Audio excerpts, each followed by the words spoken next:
नमस्कार, बहुत स्वागत है आपका टीवी 9 भारतवर्ष पे। मैं हूं आपके साथ विपिन चौबे। 5 बज चुके हैं। आज भारत की बड़ी खबरें और वायरल तस्वीरें सच की कसौटी पर परखी जाएंगी। वायरल से लेकर वेरीफाइड तक हर खबर का हिसाब होगा न्यूज काउंटर पर। और न्यूज काउंटर की पहली खबर क्या है? न्यूज काउंटर की करने जा रहे शुरुआत। अब बात देश भर में आ रही पेट्रोल और डीजल संकट की खबरों से। कुछ ग्राफिक्स और डिटेल्स भी हम आपको दिखाएंगे और एक एक अपडेट बताएंगे। देखिए, ईरान अमेरिका युद्ध से पूरी UEM जयपुर एक आदर्श लक्ष्य है। भावी छात्रों के लिए अच्छी नौकरी, भविष्य के लिए तैयार कौशल के साथ अच्छी शिक्षा। दुनिया प्रभावित है। हिंदुस्तान में पेट्रोल डीजल की कीमतों में इजाफा हुआ है। खुद प्रधानमंत्री ईंधन बचाने की अपील कर चुके हैं और इन सब के बीच सोशल मीडिया पर कई तरह की तस्वीरें और खबरें वायरल हैं। दावा किया जा रहा है कि कुछ जगहों पर पेट्रोल डीजल की किल्लत है। यूपी के महाराजगंज में पेट्रोल और डीजल को लेकर पुलिस को मुनादी करना पड़ रहा है। संत कबीर नगर में डीजल की किल्लत के दावे हैं और महाराष्ट्र के जलगांव में आरोप है कि डीजल की काला बाजारी की जा रही है। अब सवाल यह है कि पेट्रोल और डीजल की संकट का सच क्या है? क्या यह महज एक अफवाह है या फिर सचमुच की बहुत बड़ी परेशानी है? आज न्यूज काउंटर में करेंगे इसकी पड़ताल और आपको कुछ ग्राउंड रिपोर्ट्स भी दिखाएंगे जो आपको सच बताएंगे। अब सबसे पहले बात महाराजगंज की करने जा रहे हैं, जहां पेट्रोल पंपों पर लंबी लंबी लोगों की लाइनें दिख रही हैं और महाराजगंज से लेकर महाराजगंज में तेल को लेकर हालात सामान्य हैं या फिर संकट गहराता जा रहा है। प्रशासन दावा कर रहा है कि जिले में डीजल और पेट्रोल का स्टॉक पर्याप्त मौजूद है और किसी तरह की कोई कमी नहीं है। प्रशासन का कहना है, तर्क यह है कि अफवाह की वजह से अचानक लोगों की डिमांड बढ़ गई है। लोग इन चीजों को खरीद के इकट्ठा कर रहे हैं, जिससे लोग तेल को ज्यादा खरीद रहे हैं। हालांकि महाराजगंज के एक पेट्रोल पंप पर खुद पुलिस वाले मुनादी करते नजर आए हैं कि एक निश्चित मात्रा में ही पेट्रोल और डीजल आपको दिया जाएगा।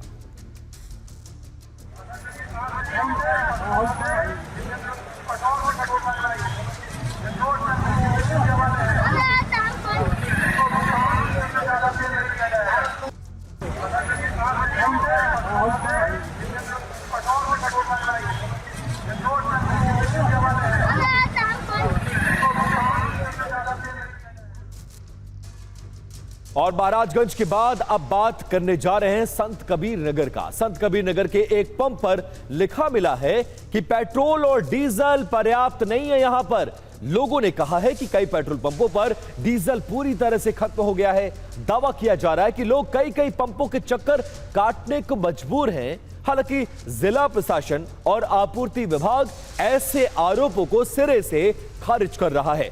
आपको सुनाते हैं कि लोग जो पेट्रोल पंपों पर लाइन में खड़े हैं वो क्या कुछ कह रहे हैं।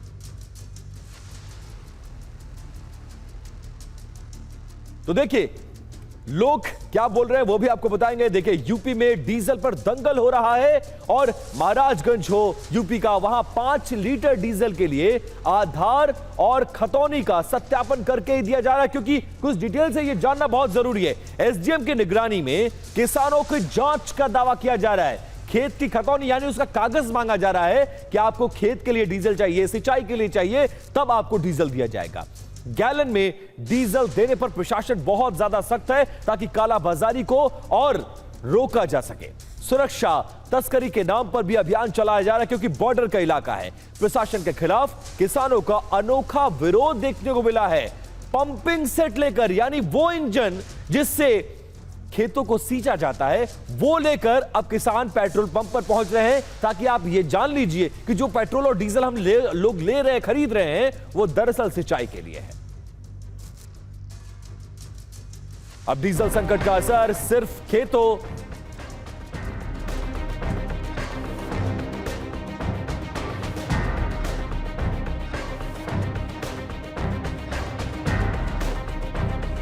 पेट्रोल पंप के देख रेख करते हैं, उनके मैनेजर हमें उनसे बात करेंगे। ये बताइए, यहाँ पे डीजल की किल्लत कब से है?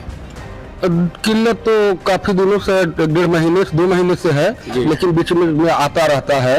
आज आपके यहाँ डीजल कब से नहीं आया? आज नहीं, आज कल नहीं था, कल से आज नहीं है। कितने दिन से डीजल नहीं है? परसों से नहीं है। परसों से नहीं है।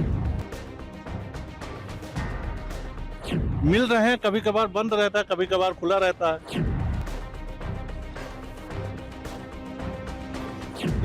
यहाँ कुछ मिलता है, कुछ उधर मिलता है, कभी यहाँ बंद कभी वहाँ बंद। अब तो सही है। और डीजल संकट का असर अब सिर्फ खेतों और ट्रांसपोर्ट तक सीमित नहीं है, बल्कि शहरों की रिहायशी सोसाइटियां भी इसकी चपेट में आने लगी हैं। ग्रेटर नोएडा वेस्ट की एक सोसाइटी में डीजल की बढ़ी कीमतों के चलते डीजी यानी डीजल जनरेटर चार्ज बढ़ा दिए गए हैं। एक तरफ लगातार बिजली कटौती से लोग परेशान हैं और उनकी निर्भरता इसी तरह के डीजल जेनसेट्स पर है, तो दूसरी तरफ बढ़े हुए चार्ज उनकी जेब पर अतिरिक्त बोझ डाल रहे हैं। सोसाइटी के निवासी इसका विरोध कर रहे हैं, जबकि प्रबंधन का कहना है कि डीजल और मेंटेनेंस कॉस्ट में बढ़ोतरी के कारण यह फैसला लेना जरूरी हो गया था।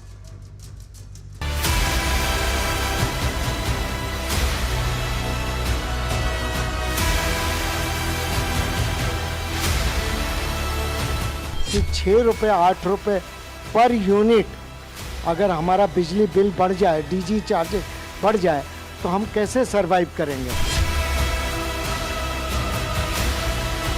जो एक्सपेंसेज हैं वो बढ़ गए हैं, बचत हमारी बहुत कम हो गई उसकी वजह से, और अब ये वन वे कन्वर्सेशन की वजह से क्या है कि हमें बहुत दिक्कत हो रही है इस टाइम।